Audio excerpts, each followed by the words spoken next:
हस्तिनापुर नरेश धृतराष्ट्र जन्म से अंध थे। इस कारण वह ज्येष्ठ पुत्र होते हुए भी राजा बनने योग्य नहीं थे।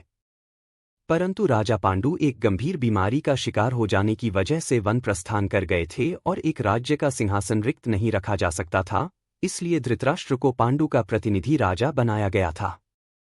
एक बार राजसुख का स्वाद चख लेने वाले धृतराष्ट्र चाहते थे कि उनके बाद हस्तिनापुर का राजा उनका पुत्र दुर्योधन बने।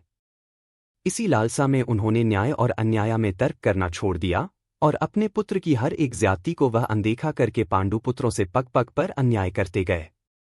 दुर्योधन ने भी पांडवों के लिए अपने हृदय में घृणा ही पाल रखी थी। भीम को जहर देकर नदी में डुबोना, लाक्षागृह में आग लगाकर पांडु पुत्रों और कुंती को जिंदा जला देने का षड्यंत्र, द्रौपदी चीरहरण, द्यूत क्रीड़ा में कपट करके पांडवों को वनवास भेजना और ना जाने ऐसे कई षड्यंत्र से उसने पांडवों का अनिष्ट करने की चेष्टा की थी। अंत में जब उनके पाप का घड़ा भर गया, तब धर्म युद्ध हुआ और उस महायुद्ध में लालची धृतराष्ट्र के 100 पुत्र मृत्यु को प्राप्त हुए।